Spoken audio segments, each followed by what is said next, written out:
ధిన్నకు ధిన్నకుతా ధిన్నకు ధిన్నకుతా గల గల గల గల గల గల గల గల ధిన్నకు ధిన్నకుతా గజ్జలనే కట్టి తమరుపమే పట్టి నాట్యమే చేయుట అమ్మకు ఇష్టమట.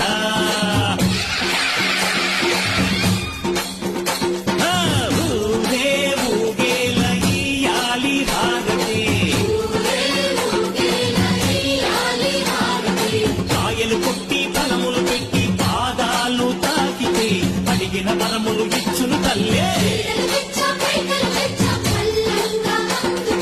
జయ జయ శక్తి శివ శివ శక్తి,